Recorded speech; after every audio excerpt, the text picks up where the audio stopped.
Bendiciones, bendiciones. Una vez más aquí listo para compartir la palabra de Dios con un nuevo tema que se llama la redención del primogénito. Entonces comencemos.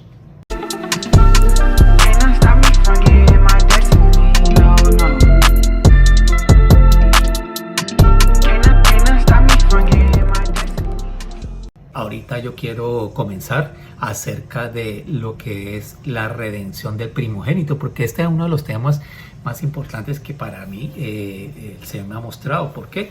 Porque es el rescate de la primogenitura y vamos a desarrollar este tema a través desde la creación hasta los últimos tiempos, y así poder nosotros entender la condición y la posición de nosotros en el reino de Dios.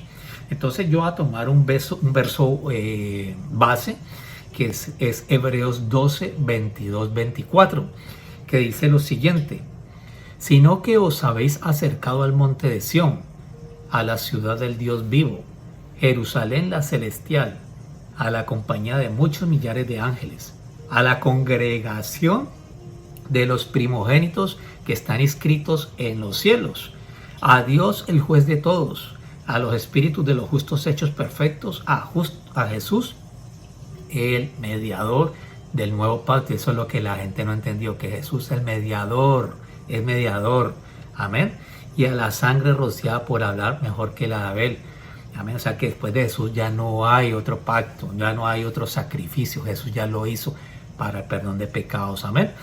Entonces, para desarrollar eso, nosotros tenemos que contestar esa pregunta que dice ahí: ¿qué es la congregación de los primogénitos? Sí, ¿qué es la primogenitura? ¿Qué es esto de los primogénitos? Pues eso es lo que vamos a hacer a través de este estudio. Este estudio va a llevar varias partes. Recuerda que esta intención mía con este canal no es hacer dinero, ¿sí? Porque eso ya lo expliqué la otra vez en la introducción, si lo quieres ver. La intención mía es que entendamos la palabra sin tener en cuenta ninguna religión, porque ninguna la religión tiene esa verdad. Todos tienen falencias, y lo que hace la religión es manipularnos y hacernos pelear, como lo he hecho muchas veces, sino que lo repito porque la verdad todavía uno ve cosas. Pero bueno, sigamos. Entonces, ¿qué importancia tenía el primogénito y por qué tenía que redimir al primogénito? Eso lo vamos a ver.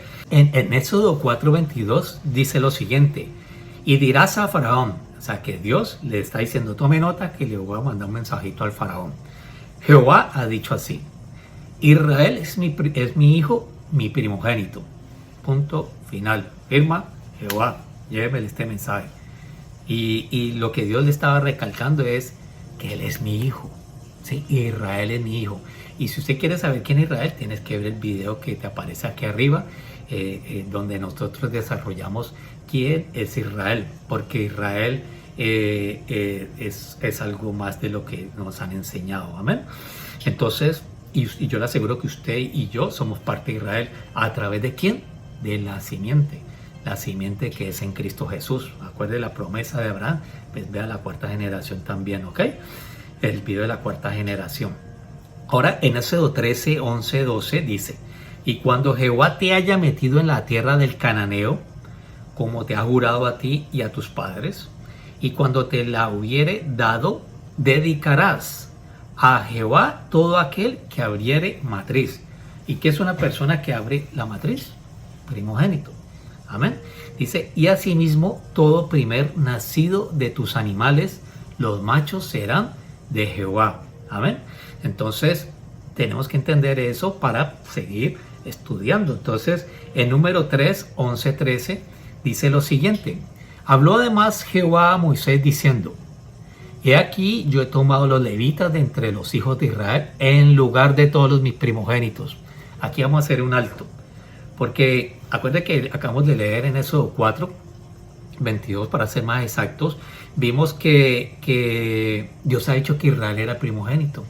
Y si usted ve Israel, son 12 tribus. Amén. ¿Dónde están los gentiles? Tienes que ver el video para ver dónde están los gentiles. Entonces está diciendo: Israel es mi primogénito, pero ahorita los levitas van a ser mis primogénitos. ¿Por qué?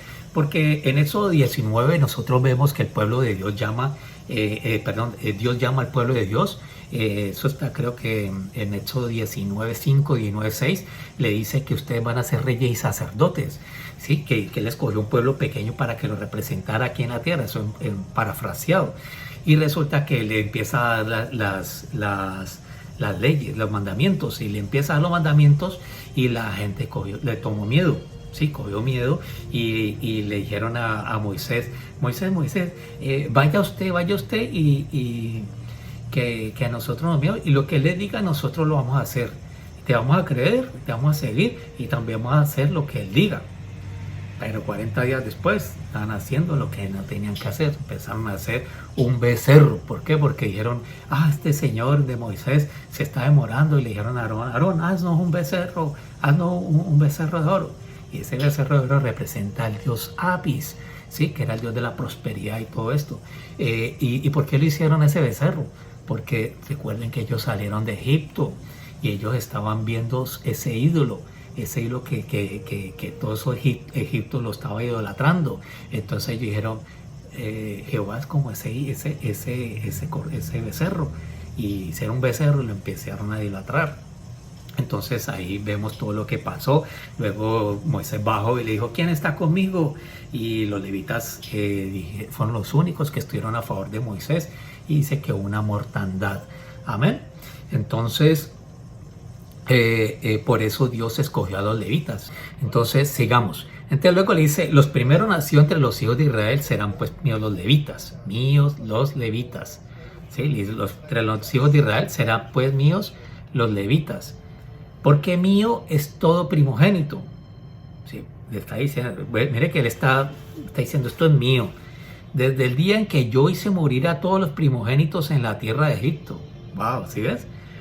Dice, santifiqué para mí a todos los primogénitos de Israel. Porque hizo morir a todos los primogénitos. ¿Por qué? ¿Cuáles primogénitos murieron? Los que no tenían la señal, ¿sí? en los dinteles, ¿se acuerda? Entonces, que eso lo vemos a ver cuando veamos sobre la Pascua, sobre este tema. Entonces, dice, santifiqué para mí a todos los primogénitos en Israel. O sea, que de todas las personas que hicieron la señal de la Pascua, los que no la hicieron, todos los primogénitos y toda la gente, todos los primogénitos murieron, ¿cierto? Y los que se salvaron fue los escogidos, los que eran del pueblo de Dios, y también de los, me imagino también que es del pueblo de Dios, de Egipto, que creyeron y también se acercaron, para que salieron extranjeros también de ellos. Dice, así de hombres como de animales míos serán yo Jehová, ¿sí? La firma de él. Entonces en número 18:16 dice, de un mes harás efectuar el rescate de ellos, conforme a tu estimación, por el precio de 5 ciclos, conforme al ciclo del santuario, que es de 20 geras. Lo que está diciendo en el verso anterior es que la persona tenía que redimir a su primogénito. Sí, tenía que hacer un pago a través en el templo, y tenía que ser con una ceremonia, porque otras culturas lo que hacían que sacrificaban a sus hijos y se los presentaban a los dioses, a sus ídolos. Y nosotros vemos que a través de esa ceremonia se pagaba, se redimía, así como yo creo que Adán y Eva fueron redimidos con un cordero, y eso lo dice pues el contexto de la Biblia. Y pues nosotros también vemos que Jesús es el Cordero de Dios, que quita el pecado del mundo y que nos redimió. Amén.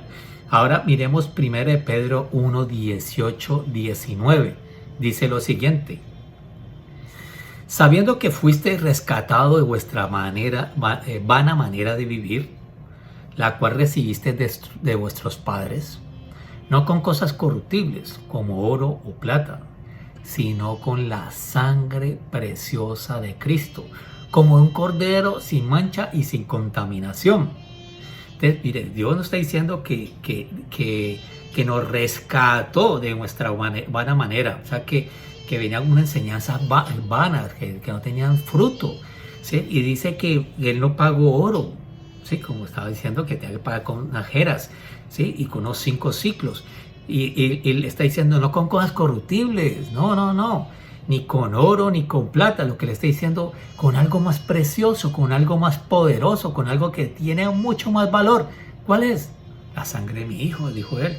Entonces, a través de la sangre de mi hijo, yo te rescaté, yo te redimí. Sí, dice que esa sangre del cordero era sin mancha y sin contaminación. Entonces, Adán fue el primogénito de Dios y como sabemos, Adán pecó y por su pecado se requería un precio que debía ser pagado. Y ese precio era también alto, era la muerte. Amén. Por eso el sacrificio de Jesús es espectacular. Vuelvo y le digo, y la gente está pensando en que sí se pierde. Amén. Pero bueno, sigamos. Romanos 6:23. Porque la paga del pecado es muerte, mas la dádiva de Dios es vida eterna. ¿Sí ves? Porque la paga del pecado es muerte. O sea, el pecado que nosotros que teníamos en nuestra vaga manera de vivir, dice que era la muerte. Es muerte, ¿cierto? Mas la dádiva, el regalo, el don de Dios es vida eterna. O sea, es vida eterna. ¿Y en qué? En Cristo Jesús, Señor nuestro. O sea que el regalo de Dios es a través de Jesucristo, es vida eterna, ¿sí? No es vida hasta que usted vuelva a pecar, porque todos pecamos. Si fuéramos porque no pecáramos, ninguno se salvaría, porque la condición de nosotros somos pecadores, pero fuimos justificados a través de la sangre de Jesucristo, amén. Entonces, Dios lo que hizo al respecto fue proveer un animal, que era el único sustituto adecuado, que ya no había pecado, ¿sí? Y Jesucristo está representando ese cordero. Pero vamos a Génesis 3:21, dice, y Jehová Dios hizo al hombre y a su mujer túnicas de pieles y los vistió. Amén. Entonces, recordemos que hubo un derramamiento de sangre. Para tener una piel tuvo que haber un derramamiento de sangre y así los cubrió con pieles. Entonces ahorita como Adán era el primogénito divino, ¿cierto? Porque fue la primera creación, fue el primogénito divino, ¿cierto? Porque él fue creado. Dice, ahorita tiene que ser redimido por otro primogénito divino, ¿cierto? Porque si el primogénito divino no puede ser pagado por algo menor, tiene que ser pagado por algo que sea también divino, de la misma instancia, digámoslo así. Entonces, el primer Adán del primogénito divino tenía que ser rescatado con el primogénito divino. El primer Adán pecó, pero el segundo Adán vino y rescató. Y fue Jesucristo, la sangre de Jesucristo fue la que redimió al primogénito, al primer Adán. Entonces, si ves cómo las cosas se van acomodando. Entonces, vamos a ver los beneficios del primogénito. Vamos a primero a darle contexto a todo esto para luego ir más a profundizar más en las escrituras. De los beneficios del primogénito pues yo tengo 3, ¿sí? Pueden haber más, pero puse 3. Entonces, esos beneficios eran bien importantes en la vida de cada primogénito y solo lo podía disfrutar él. Entonces, el primer beneficio es pertenecer y ser sacerdotes de Dios. Mira lo que estoy diciendo, pertenecer. Porque acuérdate que dijo Dios, el primogénito mío será, y también van a ser sacerdotes. Amén. Entonces, por eso dejó el sacerdocio levítico para que ellos vieran cómo se servía en el templo. ¿Ok?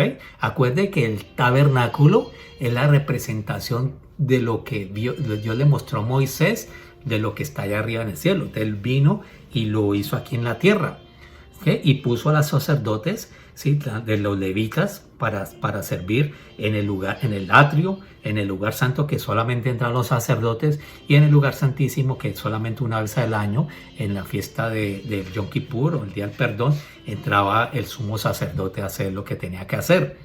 Y si usted mira en Ezequiel 40 por ahí, ya comienza a hablarse del templo celestial, y también se está hablando si usted puede, creo que Ezequiel 40 se habla sobre el sacerdocio levítico, el que va a pasar allí, y el sacerdocio Melquisedec. Si quieres léalo para que vayas empapándote, porque hay sacerdocio levítico y Melquisedec según lo que dice la Biblia, pero dice que el sacerdocio levítico van a ser los que van a estar en la puerta y van a extender al pueblo de Dios.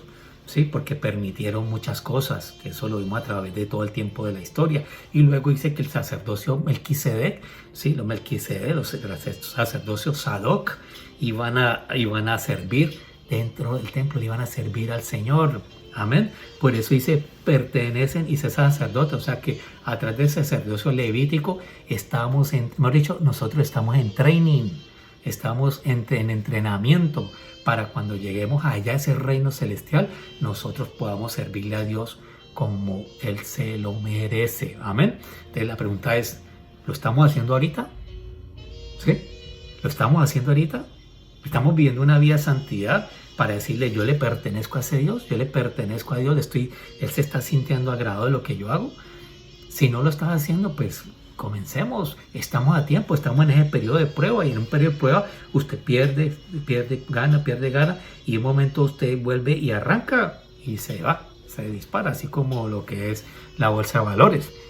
Entonces, en ese periodo de prueba, estamos en el periodo de prueba para nosotros que ir mejorando, ir siendo tamim, que siendo perfectos, también quiere decir maduros, que en el Nuevo Testamento le dicen perfectos.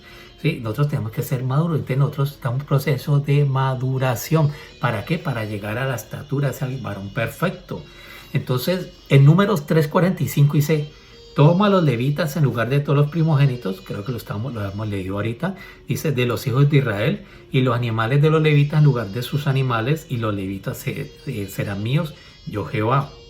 Entonces miremos cuál es el segundo beneficio. El primero es pertenecerle y ser un sacerdote para Él. El segundo beneficio es la doble herencia. ¿El segundo cuál es?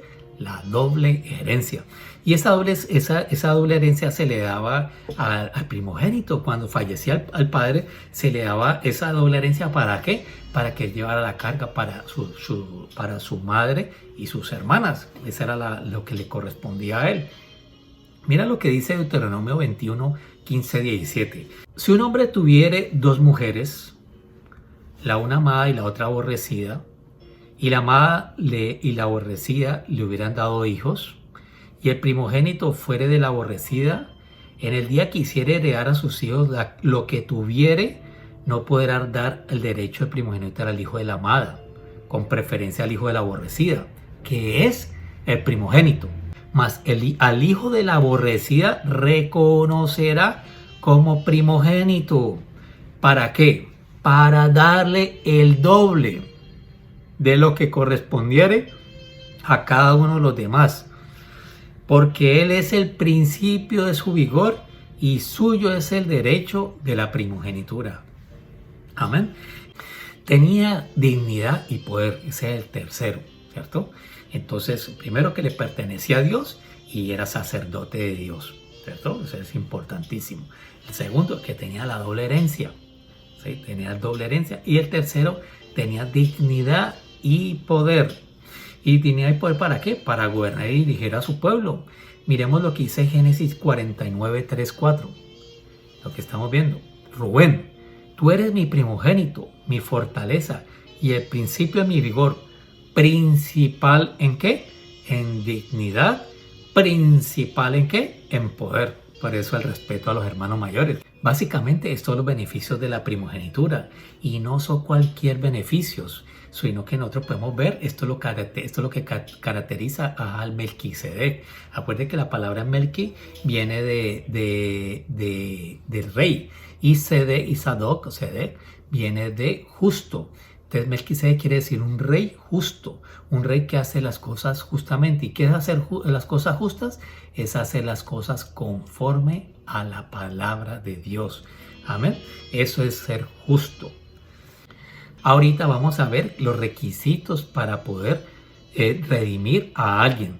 Y Dios había dado unos requisitos, ¿cierto? Para un familiar cercano que pudiese redimir a otra persona. Y el primer requisito tiene que ser cercano, ¿sí?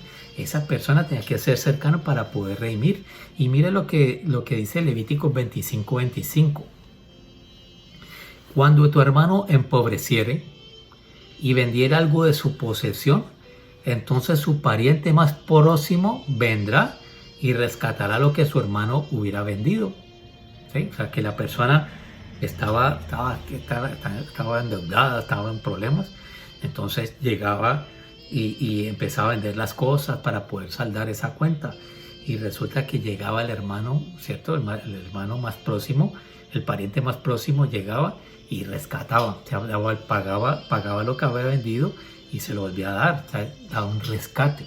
Ahorita en Levítico 25, 47 y 49 dice lo siguiente: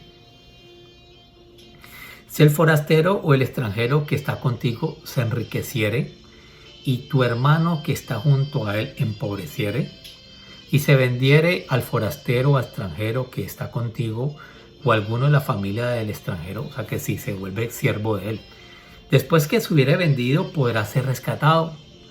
Uno de sus hermanos lo rescatará. Entonces le dice, ¿cuánto te debe él? No, que él me debe $5,000. Ok, yo pago por él para rescatarlo, para que quede libre. Eso es lo que está diciendo ahí, ¿cierto? Entonces dice, o su tío o el hijo de su tío lo rescatará. O sea, puede ser los hermanos, puede ser el tío, los hijos. Dice, o un pariente cercano de su familia lo rescatará.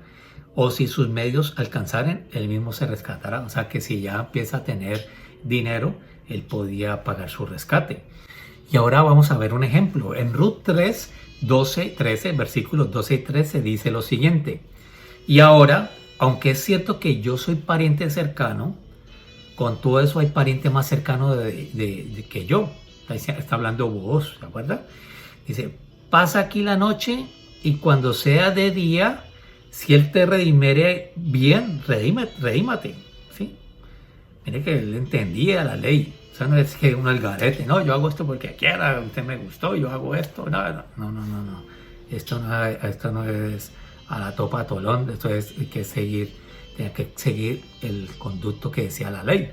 Amén. Entonces dice, mas si él, o la Torah, como le dice, como se llama también, ¿no? O como se dice, mas si él no te quisiera redimir, o sea, mas si no te quisiera redimir, yo te redimiré. Vive Jehová, descansa pues hasta la mañana. Amén. Él está diciendo, le está hablando a Ruth, y entonces él dice, si él no te redimiere, yo lo voy a hacer. Entonces sigamos. Vamos a seguir con base a este ejemplo, pero vamos a hablar con base en este ejemplo, vamos a ver los otros requisitos, ¿no? El primero, que tenía que ser pariente cercano.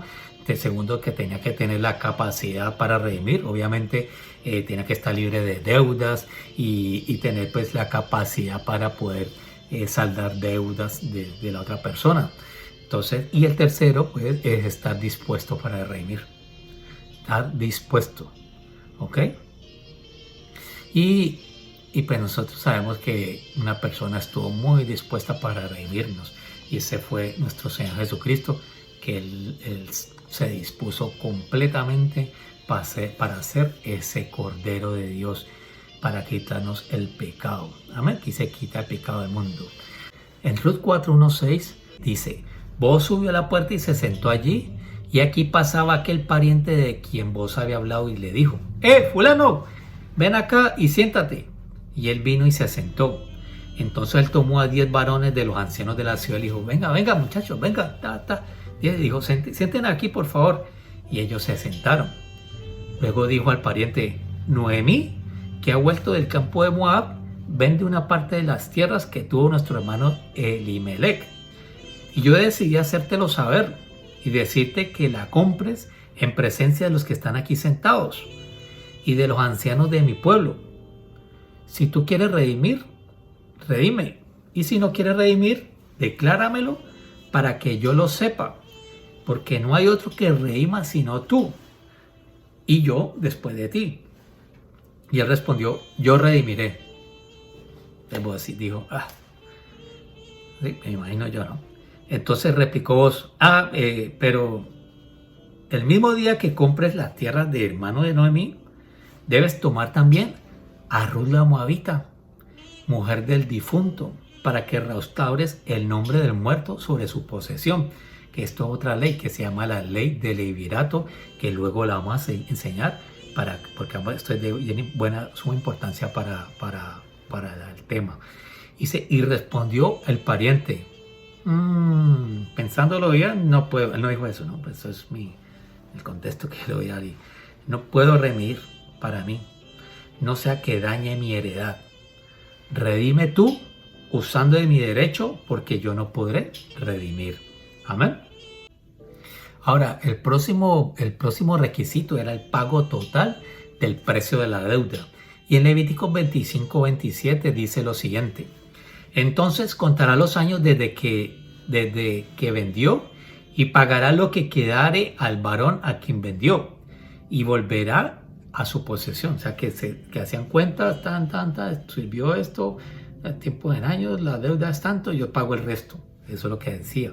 Pero ahorita vamos a ver qué dice Ruth 4:7-11, cómo fue el proceso de esa que ella, cuando Boaz redimió a Noemí y las tierras de Noemí y a Ruth.